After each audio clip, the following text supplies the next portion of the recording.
All right, everyone. Once again, my name is Melanie Grins. I'm the project manager for Siebert Center on Brain Injury Research and Training. I have the distinct pleasure to have with us today our guests, Josh and Mark Goblowsky.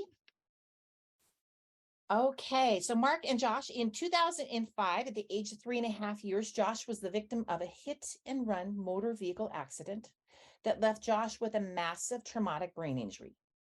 Today, Mark, Josh's father, and Josh will tell us an amazing story of hope and strength through struggle. Josh is currently the author of 2 children's books, and he's working on his 3rd book. Josh is also the chief culture officer at a martial arts school where he teaches and helps encourage students to be their best. Mark is a father, business owner, teacher, podcaster, activist, and strength spreader. So welcome, gentlemen. It's an honor to have you here. Thanks for having us. Okay. Hi, Josh. All right. So, gosh, let's start at the beginning. And both of you, if you could just tell us as much as you're comfortable with what happened in August 2005 on the interstate highway in Nebraska. You want to start or? You can. I can. Okay. All right. Josh was in the back seat of his mom's car, and they were on the interstate here in Omaha during rush hour, and a semi truck pushed into the lane that Josh's mom was driving in, and it clipped the back quarter panel of the car, sent the car spinning across about 5 lanes.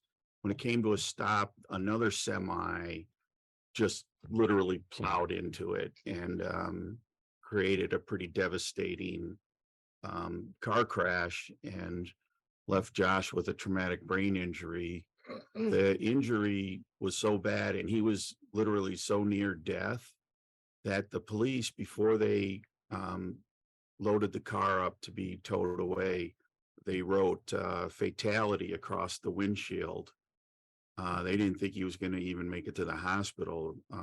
His respirations were so low, and it just didn't look good. His mom was pretty much okay, had a little bump on the back of her head, but Josh's brain injury was, once they got him into the emergency room at the trauma center,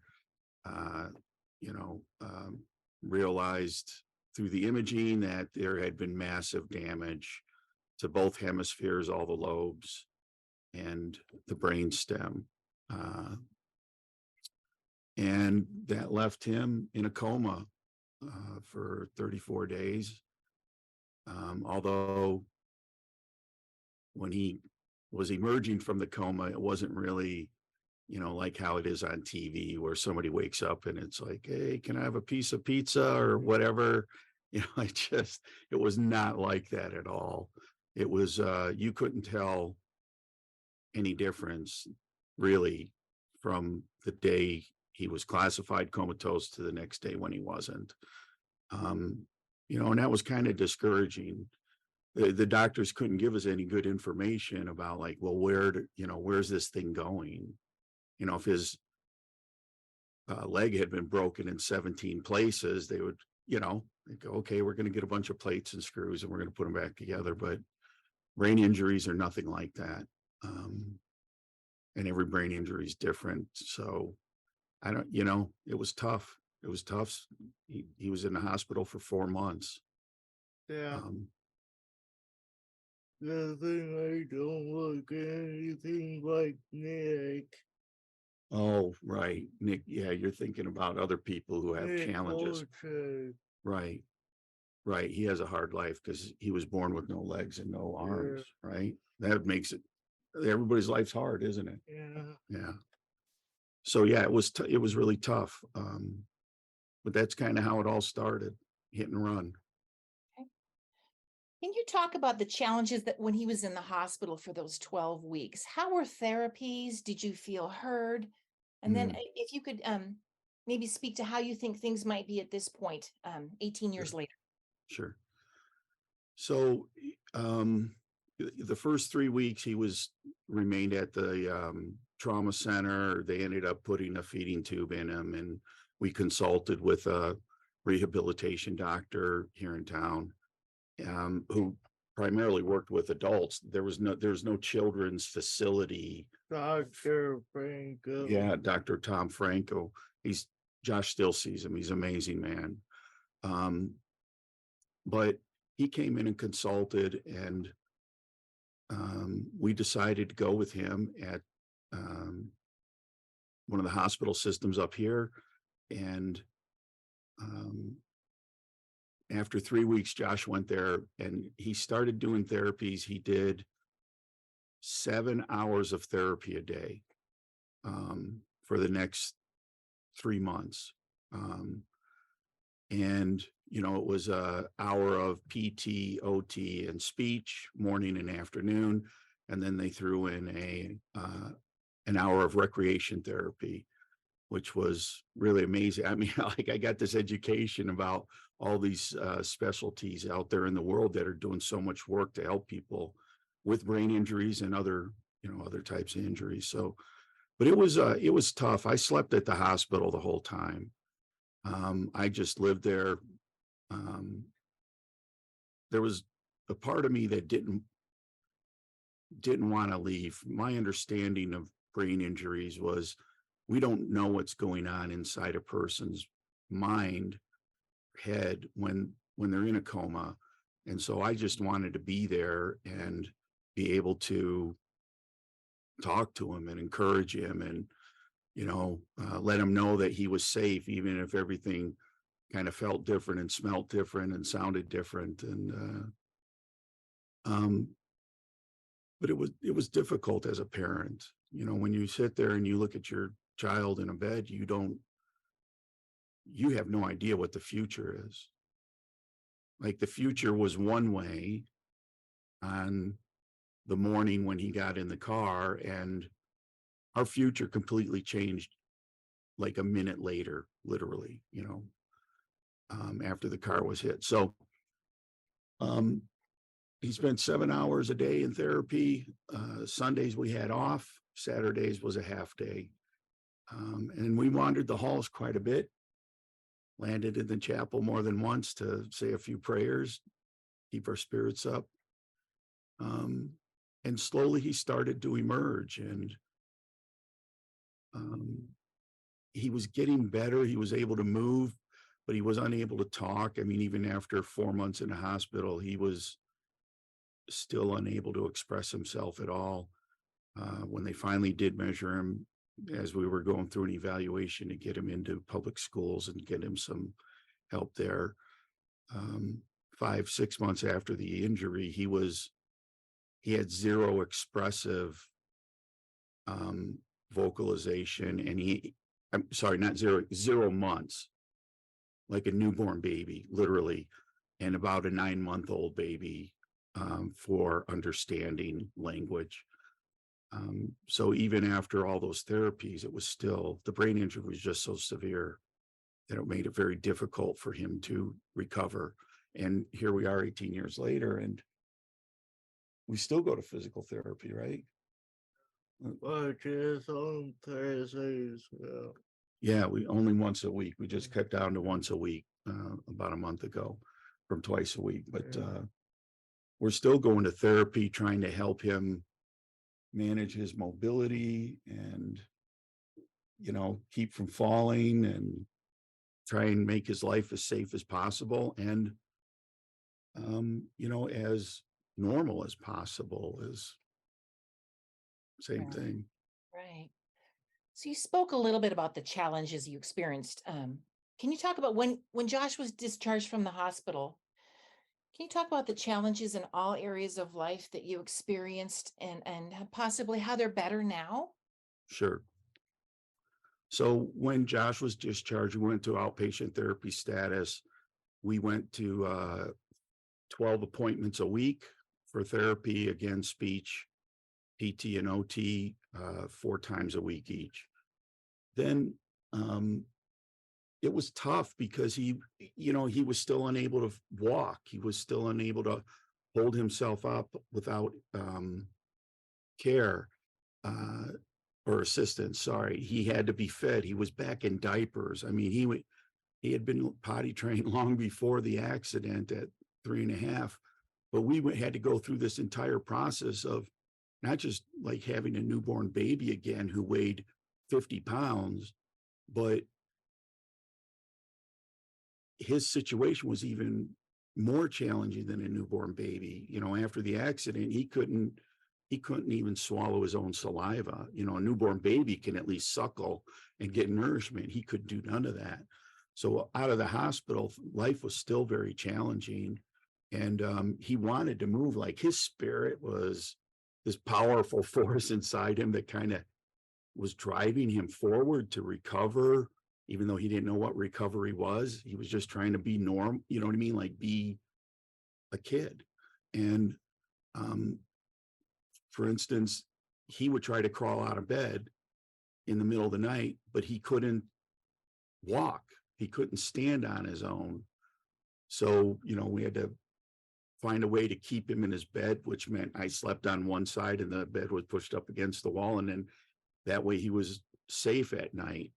And then going through the process of getting him into the public school system, which was a challenge. And it worked out great. And public schools here were amazing with him over the years, but it was a challenge. And one of the things about leaving the hospital, there's no book on, okay, if your child has a brain injury and he's 7 years old or 3 or 4, whatever, like, this is what you do. These are all the agencies you need to contact. These are all the groups that can give you support and help you out.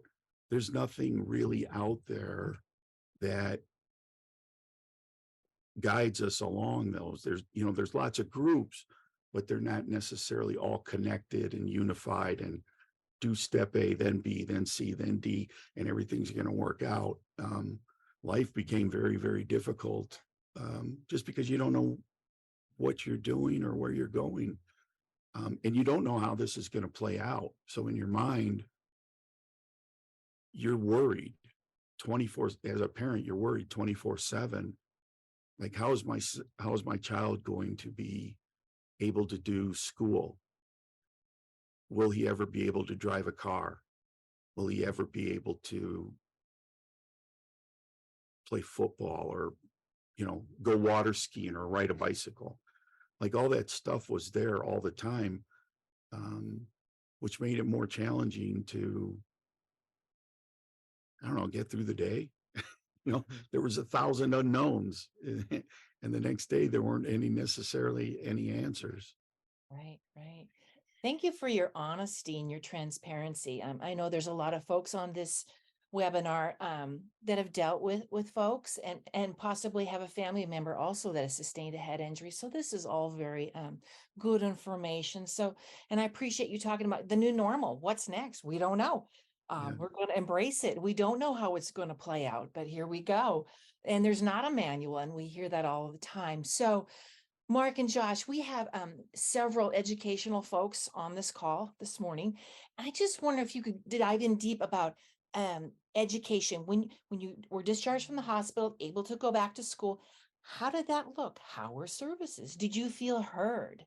Mhm. And if you can expand on that, and then possibly if you have any opinion on how things might be different now in terms of education, now 18 years later. So when we discovered that he could get enrolled into public schools and actually get services along with education, we went through the process and got him enrolled in. He certainly qualified for an IFSP. It was amazing. His preschool and kindergarten years. I'm going to be a little frank here. The services were wonderful. The teachers were wonderful. But when he moved into the first, second, and third grade years, things got a little bit more complicated. And it seemed like, and understandably, the teachers weren't prepared in those classrooms to have a child with profound educational needs. And it was difficult. Now, we were able to solve those challenges and had some conversations with the teachers, and they gained a little bit of understanding, and at the same time their care grew. It was beautiful to see that once we were able to talk and we could understand each other a little bit better, that things really improved. But his third grade year was very difficult. He cried almost every single day. And the teacher was challenging. And that made his life very, very hard. And he didn't want to go to school anymore. He literally cried every day as I took him into the school building. And he just wanted to turn around and leave. Now, fourth, fifth, sixth grade was completely different. He went to a new school. They had rearranged how the district handled their kids with special needs programs. And so we had no choice but to go to a different school. Went to a brand new school, jumped into fourth grade. And the interesting thing was his teacher, his sped teacher, Josh would spend about 50% in the special education room and 50% in the mainstream classroom. And the mainstream fourth grade teacher it was her very first year. And it was interesting because the kids started asking her questions. And they're like, well, why does Josh have to wear this helmet? Because he used to wear like a street hockey helmet to protect him in case he would fall. And he had AFOs on both legs.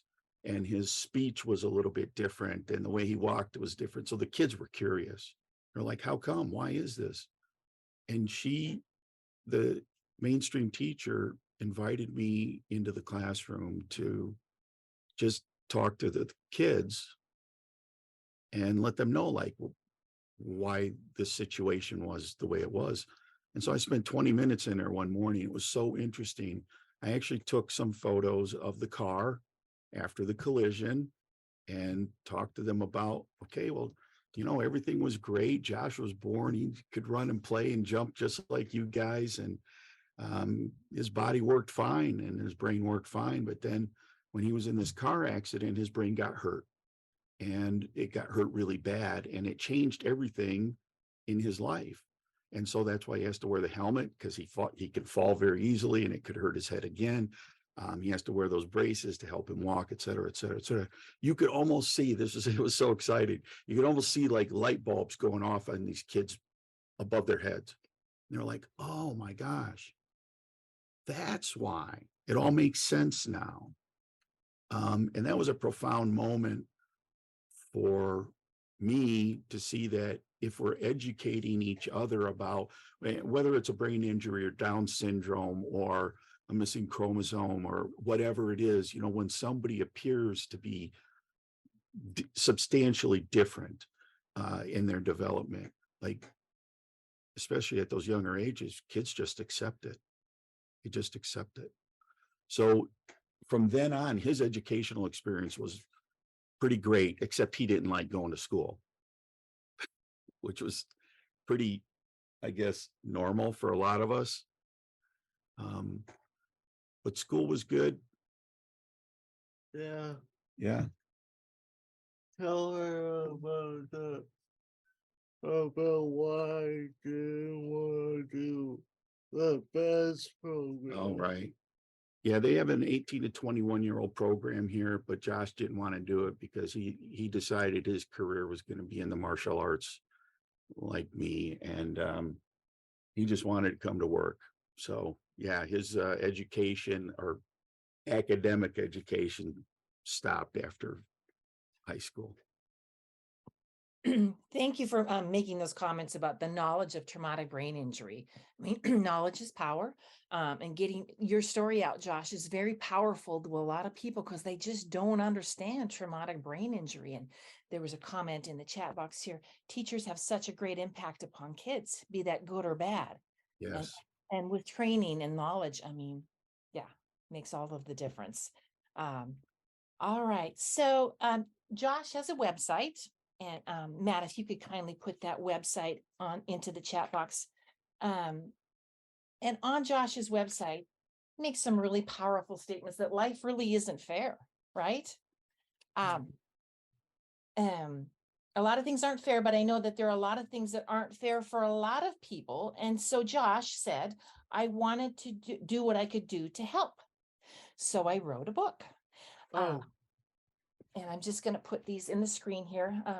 They're Josh's World, Josh's World and Josh's Friends. And we're going to put those also in the chat box. So Josh wrote 2 books, Josh's Friends and Josh's World, and they're children's books.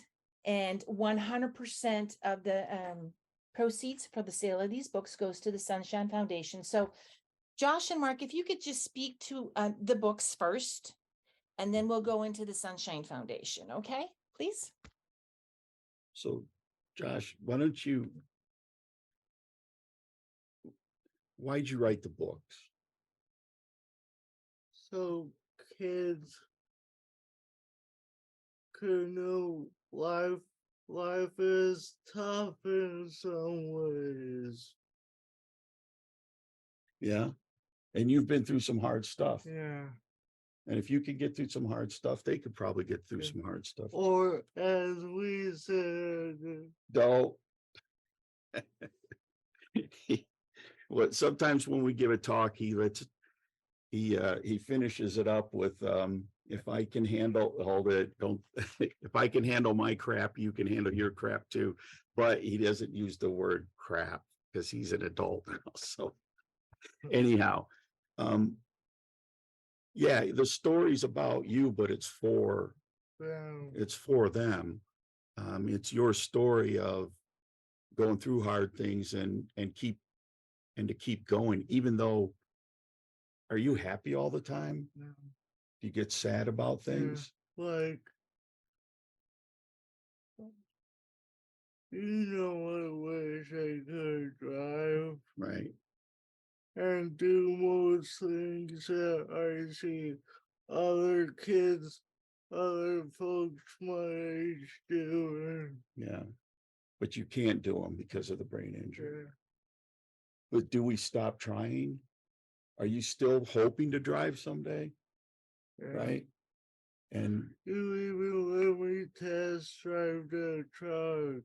Yeah, we do a little test driving together in the truck so you can maybe learn someday. But life's hard, right? Yeah. And we're not always happy, but we got to keep going, don't we? Yeah. So that's like the message of the books. I'm sorry, but what else? Oh, no, the question. You answered the question. Thank you. So the books were published in 2022. And Josh is working on his 3rd book at this point. Right. Okay. So after Josh sustained his traumatic brain injury, the Sunshine Foundation came into your life and granted a wish to Josh.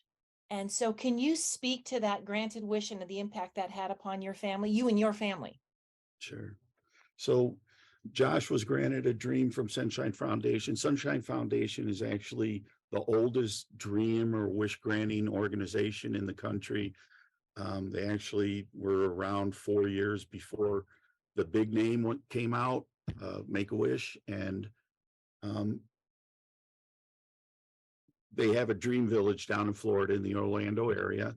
And one of the popular dreams that they grant is for kids to and their family go to Orlando and experience the amusement parks, and you get to spend your time at their dream village, which is a bunch of themed based cottages, a swimming pool, playground. It's just beautiful, all handicap accessible.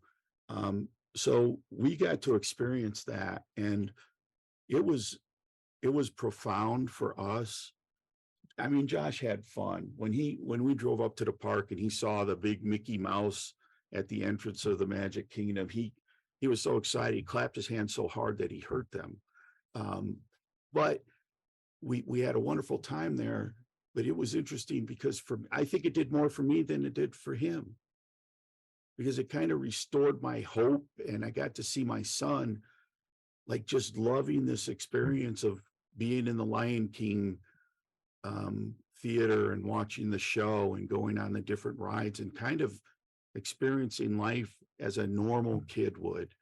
And we always tried to do that here, but to be able to be pulled out of your environment and taken down to this place where everything's taken care of for you and you get to go have this fun. It was amazing. It was moving for me, truly, to be honest. So when Josh wrote his first book, he came to me one day and he out of the blue and says, Dad, can we give the profit to kids or kids who need help? Might have been what he said. And I was like, yeah, sure, man. What do you want to do? And so we talked about different organizations. You got it down the field. Yeah, we got it down to 3. And then he decided it would be Sunshine Foundation. So all 100% of the profit, after the books are printed and shipped, 100% of the proceeds go to the Sunshine Foundation. So far, Josh has raised over $8,000. This year, he was able to fully fund, just by his own efforts, dreams for at least 2 kids. And we're working on getting enough resources for a third child to do it, to get their dream granted. So one child was from here in Omaha, and the other was over in Pennsylvania. Amazing. Good job, Josh. Super proud of you. So the Sunshine Foundation, that website is in the chat box, everybody. Also, I was reading on their website that they help out with medical devices for kids to help make their lives easier. So just a great foundation. So what an amazing donation you can make to those fine folks. And Josh, you certainly have that history of being blessed by those folks. So thank you so much. There was just an interesting comment in the chat box I want to share with you, Josh, from Allison Rodden. She said, Josh, your book helped my son get over the self-pity he was feeling after he got braces on his teeth last year. You are making a difference. So thank you. Thank you. Her son is actually one of our students. Oh, wow. Okay. She told me that story Okay. a while ago. And it's interesting that, I don't think it's very helpful to compare difficulties in life or pain and trying to measure up, well, I've got more pain, or my pain's not as big, or my tragedy's not as big, so it doesn't mean as much. They all mean the same thing. It's real life, and it's a real challenge. And for some boy who's getting braces on his teeth and he doesn't want them, like, that's traumatic in the moment. That's like traumatic in his life. And in part, what we're trying and hoping to do is to just help people process their own challenges and get past them. You know what I mean? Like grow out of them, maybe get bigger. The fact that Josh had a brain injury and he's out here writing books and he's trying to help people learn martial arts and develop a great attitude. It speaks to the ability to overcome that we all have in us. And that we can, deploy in all our challenges in life, regardless of what they are. Excellent. So in this new season of life, well, it's a relatively mature season. You've been in the season for 18 years now.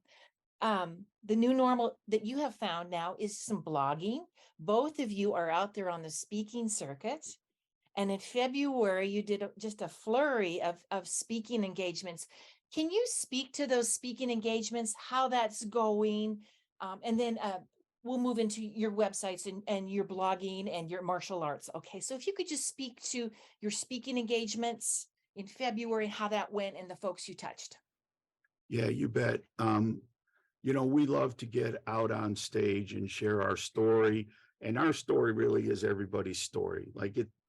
Like I said before, life is challenging. Doesn't matter if you're the prom queen or, you got hit by a car, or you're going through some medical challenge, a health disease or whatever, or you're trying to figure out how to get through algebra, whatever. Yeah, we like to get out and encourage people. And and just talk about the reality that life is hard and we're all going through difficult things. And if we could just open up and say, yeah, instead of saying, yeah, everything's fine, everything's great, but to maybe admit, like, you know what, maybe I'm having a hard day today. Maybe this geometry's kicking my butt and my, it's stressing me out and I'm only in 10th grade. But they're feeling the stress that some of us parents feel raising our kids. But to them, it's the same thing. It's the same level of intensity.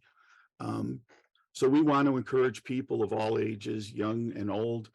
We speak to youngsters. We speak to adults. We travel. We go wherever. We speak on podcasts and webinars, trying to get a message of hope out there, and the hope that we can overcome. And if we can't overcome, we can find something that's important and significant to us and create some value in the world, and maybe spread a little bit of love at the same time. Awesome. Okay, Mark. So you also have a website. Yep. And you do some podcasts and you're blogging. Can you speak to that? I visited your website a few times now and found your blog's incredible. So can you speak to those, please? Thanks. A lot of the blogs I put up are reflections on our experiences of going through this experience of being injured and this recovery that is never going to be complete. That our path is now this path, and it's going to go on for as long as we're both alive. So I like to reflect on some of those things and what I've learned, and how much I've learned from, like, watching Josh go through this, and how much these challenges are requiring me to become a different person. Like, I got to grow up a little bit more. I'm 62 and I'm still growing up, but as difficult as it all is,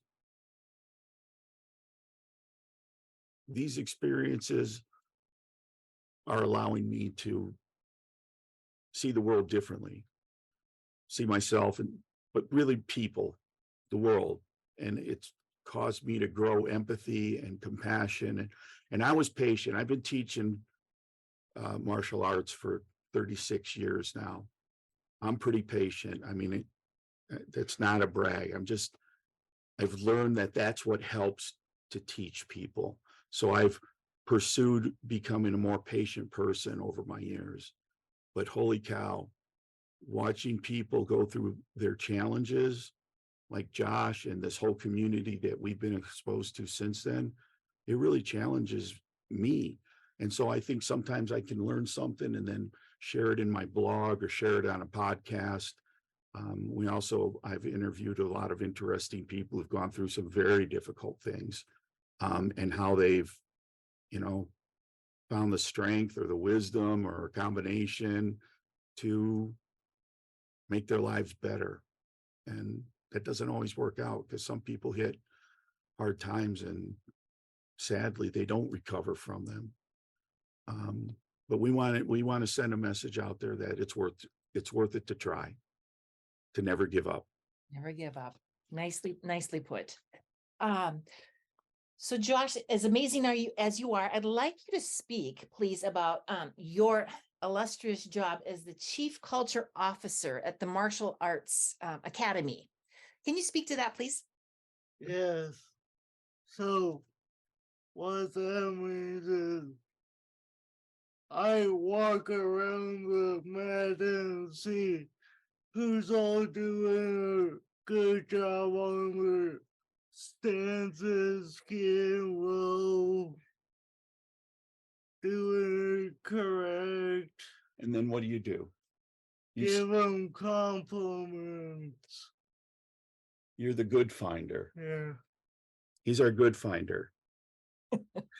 His job is to help elevate the culture here, of one of effort and focus and patience. And that's his job. And he walks around and talks to everybody the whole time he's here. Mhm. We love the good finder. Yeah. Nicely put. Nicely put. How long have you been doing that, Josh? Well, he got the official title in February of this year when he went through a test. We had somebody come in from California to qualify my instructors as instructors, and then Josh went through a little process.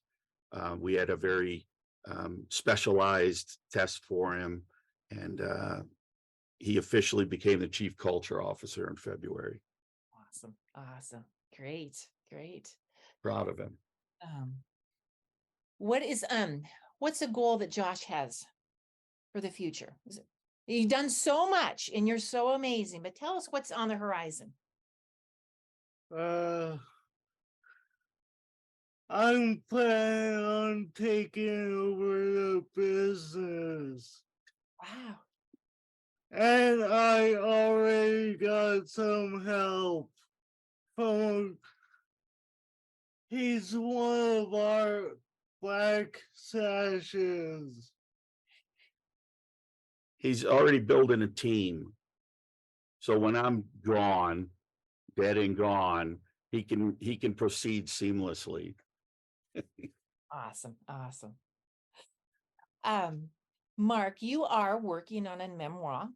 Yes. Can you speak to that, please?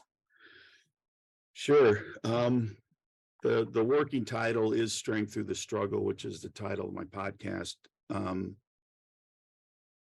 It started out as a book about Josh and I in this period of our life for the last 20 years. Before we had a boy. Right. But then it started to make sense to give the present some context based on my past. And I grew up in a violent home, and it was a very difficult upbringing, which led to some not so good choices the older I got.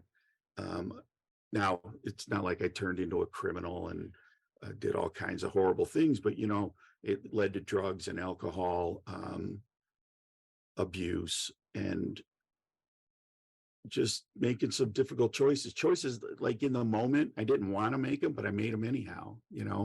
The idea that I don't always do the things I want to do, and one of those things. So it's about my childhood and growing up and the lessons I learned there, and how that helped me to become a father to Josh that was very different than the father I experienced growing up.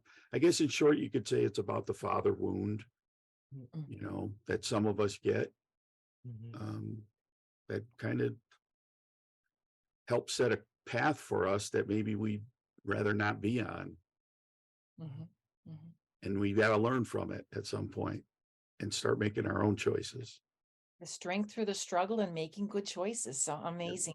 We'll be anxious to see that out. Folks, I'd really like to encourage you to take a peek at both of their websites and Mark's podcast. They're just very, very, very amazing, very uplifting. So before I open it up to some questions, if I could have you make a statement about what you would say to a parent. A parent comes to you and says, my kid just sustained a TBI. My life is turned upside down. Help. Give me a sentence. What would you tell them? I would say, no matter what it looks like today, you don't know what the future holds. And as you're going through this process of the future unfolding, take really, really, really good care of yourself, because there's a tendency for us to be so concerned about our child's well-being that maybe we don't take very, very good care of ourselves. And that, I'm speaking from experience there. When I saw Josh in his bed, the facts said he's in a coma with a massive brain injury. After you got a call from Grandpa. Right. And as we went through this, I found myself getting discouraged. week after week, he's just laying in bed. He can't do anything. And there was a quote that I remembered, and it goes like this: always remember in the dark what you know to be true in the light.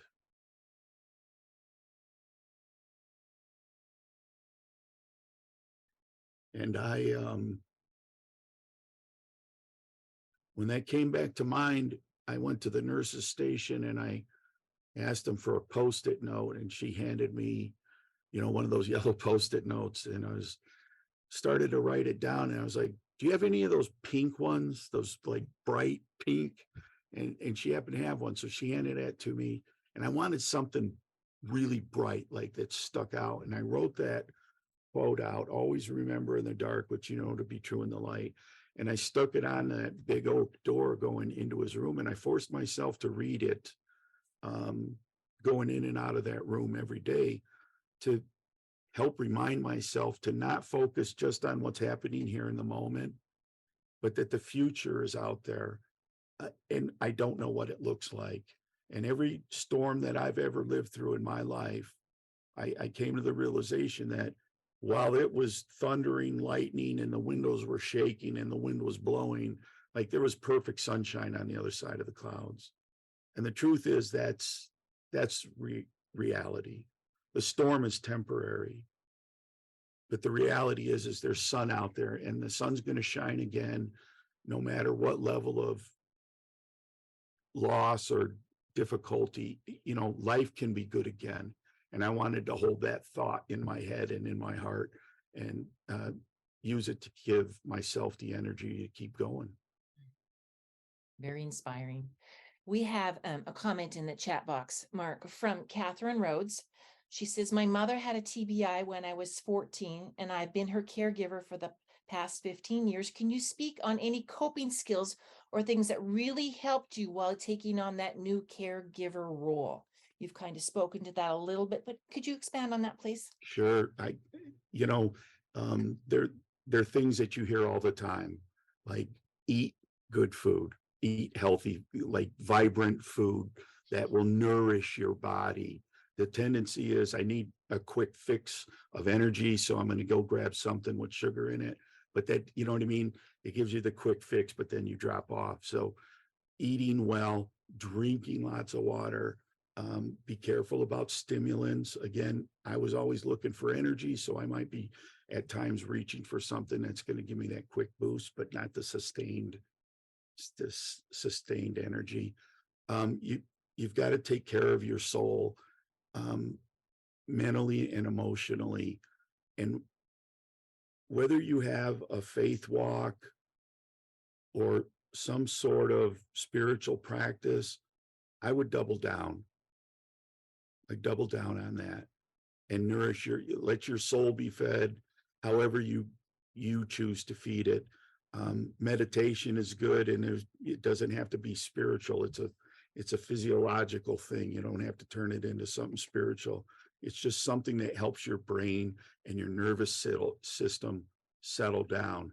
And your nervous system is going to be wound up because of the stress of this new caregiver role. So meditation, eating well, getting healthy rest, and respite. You need a break. You need to take breaks. You have to do it for your mother. Like, you need to go away and get refreshed,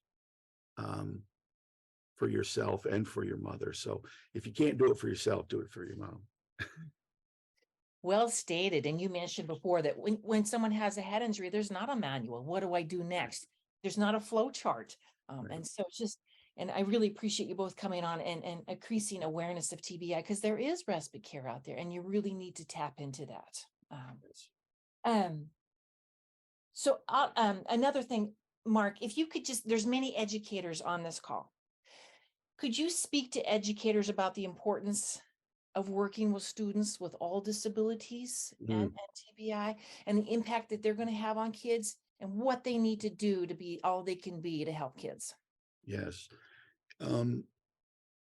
I spoke about Josh's third grade experience and how negative it was, and that left a little bit of a stain on him.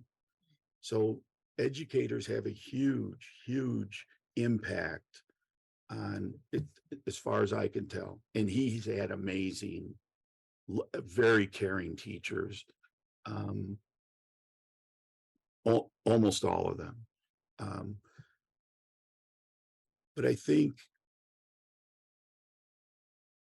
it's difficult to know what to do with every type of disability, but to treat that person with respect, giving them enough attention and energy, not just from yourself, but there's kids in your classes who gravitate towards caring about somebody who needs help, and they actually want to contribute and pour into those kids' lives.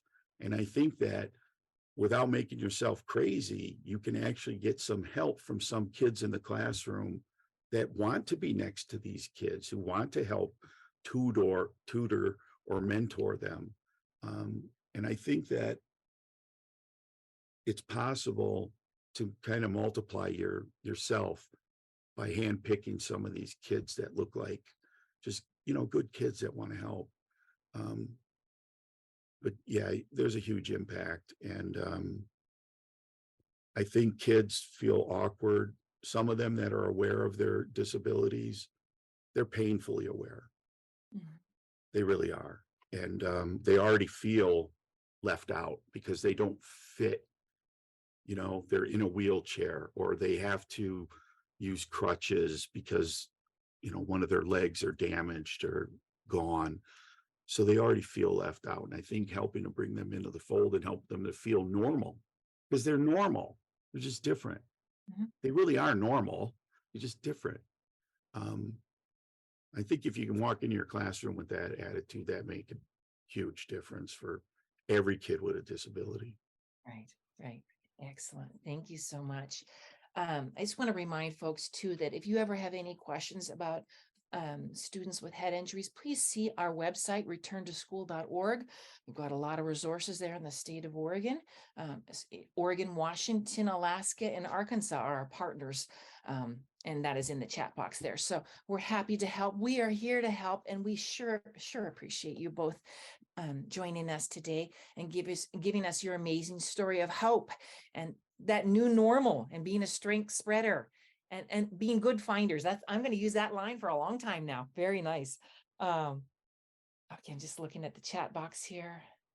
Melanie, yes. For the person who was asking about family caregiver resources, I put something in the chat that Siebert has. It's an interactive program designed to support caregivers and family members, and it's free and available. So please take a look at that if you're interested.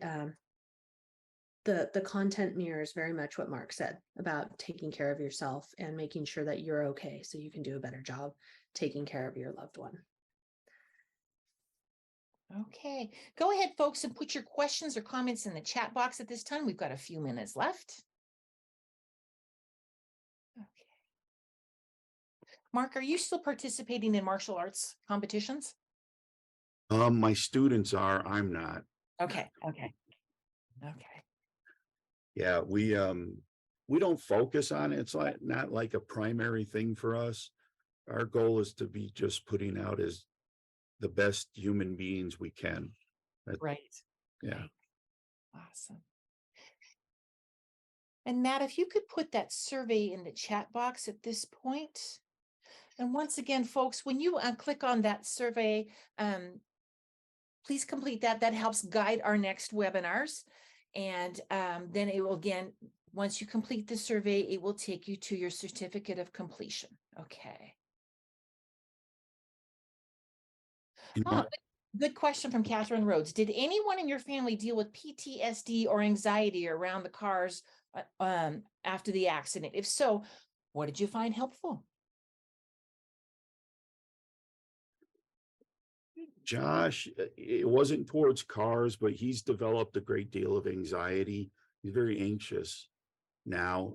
I'm sure the brain injury, if Josh had it before, it's been amplified big time since then, but it's not specifically towards cars. He's kind of anxious about everything. I was I don't know how relevant this is, but I was attacked once, and Josh was in the car with me. And for the next 6 months, Josh talked about that incident to anybody who was standing still. Like if we were going through the checkout line at Target, he would start a conversation. My dad, blah, blah, blah. So after 6 months, I realized like this has impacted him in a more profound way than I can imagine, or than I ever imagined. And I ended up having to take him to a counselor, and it took 9 months for the counselor working with him weekly to get that anxiety down to a manageable level, because he didn't want me to leave the room. So I think even though that's not car related, I think there's things that pop up with brain injuries that you don't anticipate.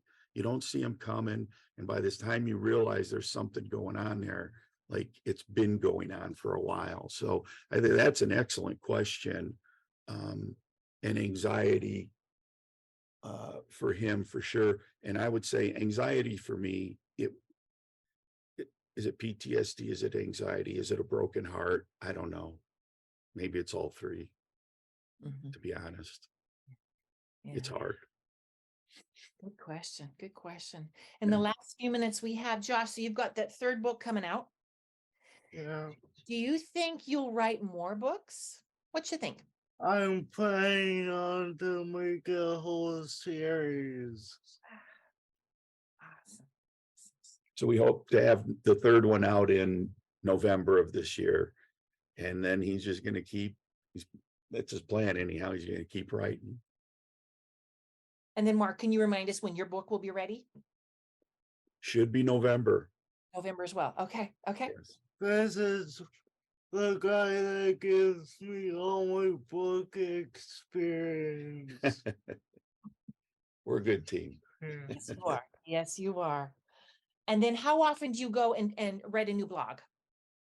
Do you have a schedule or just? I post right now, I post 1 to 3 times a week. Okay. I post a lot of my writing on medium.com. That's where most of it's been hanging out. Okay. I especially like the blog when you were in the Dominican Republic and all that metaphor. So nicely. Oh, sure. Yeah. Thanks. Okay. Any other questions in the chat box? We've just got a few minutes left. Remember to take the survey, click on that link, which will take you to your professional development unit or your certificate of completion. Okay, gentlemen, thank you so much for your time. It was amazing to meet you. I wish you the very best of everything in the future. Thanks for having us, and thanks for all the kind comments in the chat box. We really appreciate it. We enjoyed being here. Thank you for letting us share our story. Thank you so much. Thank you. It was an honor. You bet.